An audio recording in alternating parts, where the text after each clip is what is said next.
Bismillahirrahmanirrahim. Assalamualaikum warahmatullahi wabarakatuh.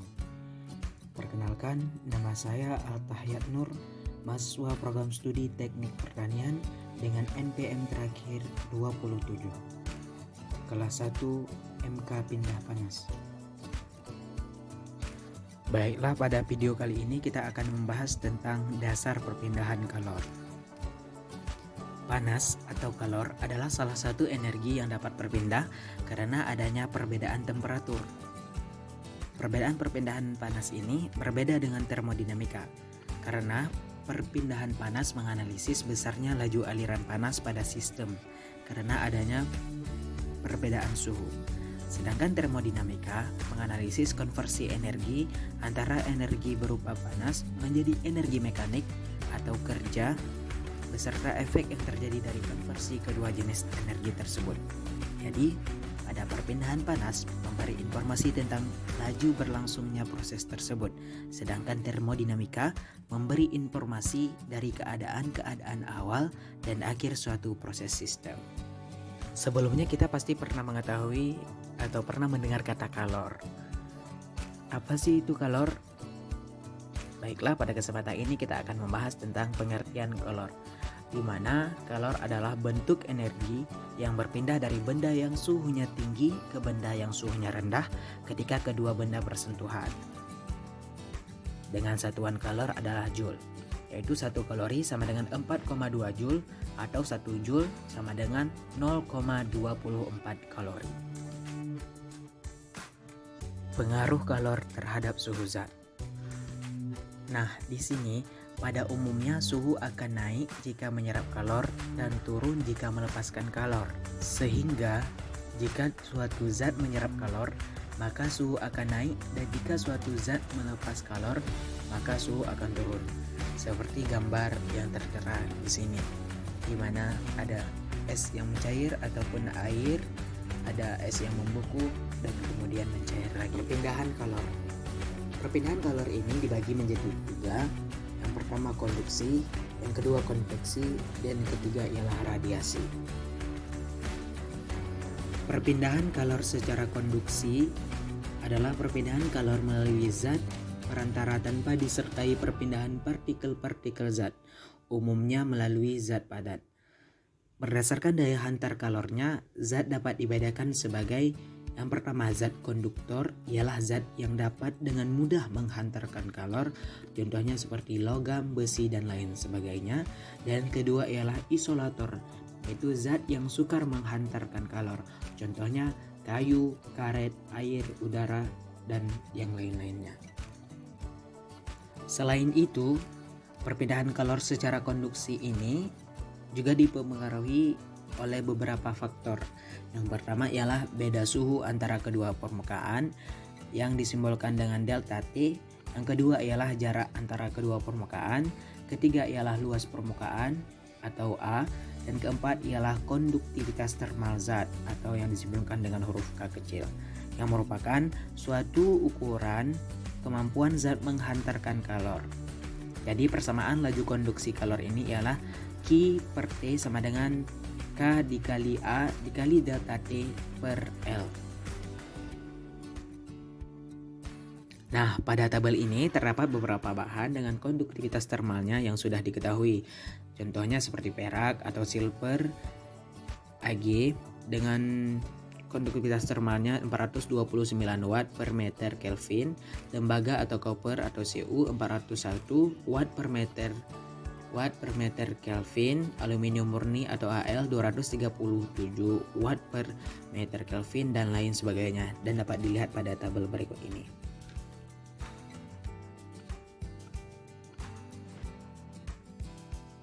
Yang kedua ialah perpindahan kalor secara konveksi, yang artinya ialah perpindahan kalor melalui zat perantara, diikuti perpindahan partikel-partikel zat yang umumnya melalui fluida, misalnya udara dan air. Perpindahan kalor secara konveksi ini ada 2 macam. Yang pertama ialah konveksi alami, yang dimana contohnya angin darat, angin laut, aliran udara melalui ventilasi atau cerobong asap. Yang kedua ialah konveksi paksa, contohnya konveksi udara pada hair dryer, sistem pendingin mesin mobil, lemari es, dan AC. Perpindahan kalor secara konveksi ini memiliki manfaat, yaitu pada proses pemanasan air dalam suatu panci, di mana partikel air pada dasar panci menerima kalor dan menjadi panas. Seperti yang dapat kita lihat pada gambar berikut ini, ialah pada saat merebus air. Partikel yang telah panas bergerak ke atas karena berat jenisnya mengecil, sedangkan air dingin turun menempati tempat yang ditinggalkan air panas yang naik. Demikian ini terjadi selama air dipanaskan, sehingga air masak secara merata.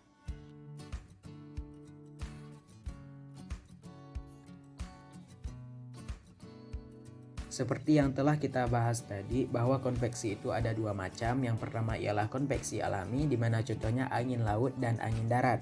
Yang jadi pertanyaannya, mengapa angin laut dan angin darat ini termasuk kepada contoh konveksi? Jawabannya ialah karena udara di darat pada malam hari lebih cepat dingin daripada udara di laut, sehingga udara yang berada di atas laut akan naik dan udara yang ada di darat akan menggantikan posisi udara yang naik tadi. Sedangkan angin laut terjadi karena pada siang hari daratan lebih cepat panas dibandingkan di laut, sehingga udara di darat akan naik dan udara dari laut akan mengalir ke darat. Sama halnya perpindahan kalor secara konduksi, perpindahan kalor secara konveksi ini juga memiliki beberapa faktor yang mempengaruhi laju konveksi kalor tersebut. Yang pertama ialah luas permukaan benda atau yang disimbolkan dengan huruf A, perbedaan suhu, delta T, kalor dipindahkan, koefisien konveksi atau yang dinotasikan dengan huruf H bergantung pada bentuk, kedudukan permukaan, dan diperoleh dengan percobaan. Misal H tubuh manusia adalah 7,1 watt per meter kuadrat Kelvin atau Joule sekon pangkat min 1 meter pangkat min 2 Kelvin pangkat min 1. Laju konveksi kalor persamaannya ialah Q per T sama dengan H dikali A dikali delta T. Koefisien perpindahan panas. Koefisien perpindahan panas ini digunakan dalam perhitungan perpindahan panas secara konveksi atau perubahan wujud antara cair dan padat. Koefisien perpindahan panas banyak dimanfaatkan dalam ilmu termodinamika, mekanika, serta teknik kimia dan pindah panas itu sendiri. Satuan internasionalnya ialah watt per meter persegi Kelvin. Koefisien perpindahan panas berkebalikan dengan insulasi termal. Seperti yang dapat kita lihat pada gambar ini, H sama dengan delta Q per A dikali delta T. Delta Q ialah panas yang masuk atau panas yang keluar dengan satuan watt. H sama dengan koefisien pindah panas dengan satuan W per M kuadrat K. A luas permukaan pindah panas dengan satuan meter kuadrat, dan delta T perubahan atau perbedaan temperatur yang disimbolkan dengan atau satuannya ialah Kelvin. Koefisien perpindahan panas ini seperti yang saya katakan tadi ialah berkebalikan dengan insulasi termal.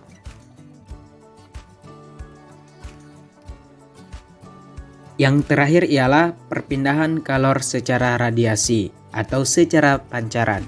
Adalah perpindahan kalor tanpa melalui zat perantara. Artinya pancaran energi dari permukaan sebuah benda dalam bentuk gelombang elektromagnetik. Misal, panas matahari sampai ke bumi melalui ruang hampa udara.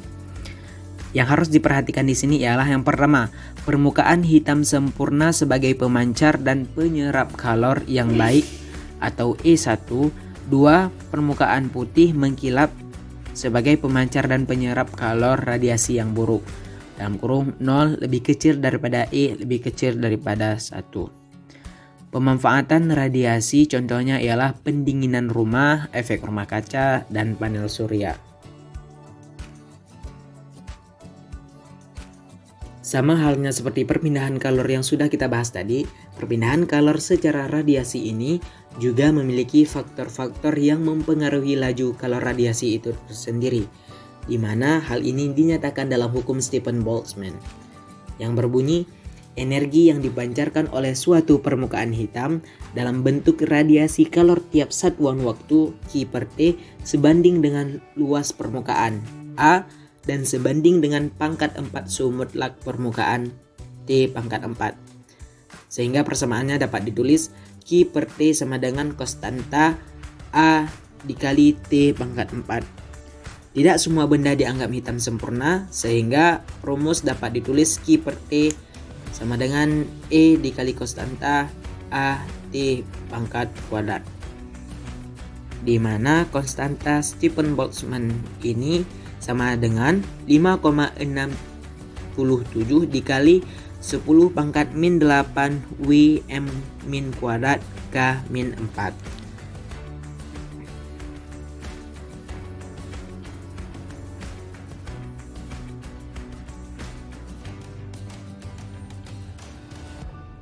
Baiklah, pada kesempatan ini kita akan membahas aplikasi mengenai perpindahan panas atau key heat, di mana di dalam aplikasi ini terdapat beberapa penjelasan mengenai konveksi, konduksi, radiasi, serta pindah panas itu sendiri.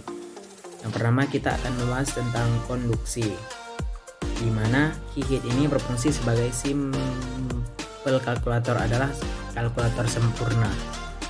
Mari kita buka konduksi. Nah, di sini ada pengertiannya. Thermal conduction is the transfer of heat internal energy by microscopic columns of participle and move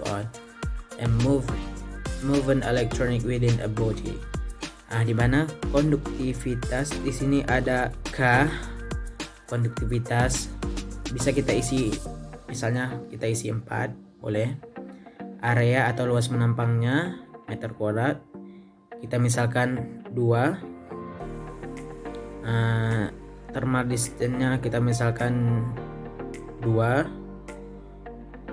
Temperaturnya, temperatur 1 kita misalkan dengan 20, temperatur 3 2, kita misalkan dengan 30. Nah, yang ditanya ialah Q-nya. Kita tekan calculate-nya. Nah, langsung dapat hasilnya, ialah 40 W. Nah, ini merupakan contoh pengaplikasian key heat, ialah atau suatu aplikasi mengenai konduktivitas. Bukan hanya itu, setelah kita mengetahui Q-nya, kita juga bisa menekan K-nya. Nah, langsung ada K-nya adalah 4, A-nya juga 2 meter, delta X-nya, nah, bisa kita T1 nya berapa, 20, dan T2 nya sama kan seperti tadi. Inilah contoh penggunaan simple kalkulator atau kalkulator sempurna. Setelah itu ialah convection atau konveksi. Kita tekan ininya, ada langsung pengertiannya. Convection is the heat transfer due to bulk movement of molecules within fluid such as gases and liquid. Nah, di sini ada hanya convection koefisiennya, koefisien konveksinya, ada luas penampangnya, ada temperatur pertama, temperatur kedua, temperatur, ya bisa kita isi angkanya misalnya 10, luas penampangnya 5, temperaturnya 30, temperatur satu lagi 45. Nah, bisa langsung kita hitung dengan kalkulator ini sehingga akan muncul hasilnya. Tekan calculate. Nah, langsung terdapat angkanya. Q-nya secara otomatis akan dihasilkan 750 watt. Nah, kalau misalnya H-nya tidak diketahui, kita tekan di H. Nah, langsung ada 10 W. A-nya langsung ada 5 T. S-nya temperatur difference-nya, perbedaan temperaturnya. TF-nya juga. Nah, langsung boleh kita save atau kita print. Nah, udah tersave. Oke. Nah, selanjutnya ialah yang terakhir adalah radiasi, di mana radiation adalah thermal radiation is electromagnetic radiasi generated by the thermal motion of charged particles in matter. Nah, seperti yang kita udah jelaskan tadi, emisinya berapa? Misalnya kita kira-kirakan 5, lalu penampangnya 2 meter, temperatur 1 50, temperatur 2 nya 60. Langsung kita hitung di kalkulasikan. So ada hasilnya, sehingga Q-nya didapat Q 3,80547 watt. Emisinya langsung dapat 5, A-nya 2, I150. Kalau mau save tekan save, kalau mau print tekan print. Kita di sini save aja ya. Nah, mungkin hanya itulah penjelasan mengenai perpindahan kalor tersebut, sehingga dapat kita aplikasikan atau kita manfaatkan dalam kehidupan kita sehari-hari. Wassalamualaikum warahmatullahi wabarakatuh.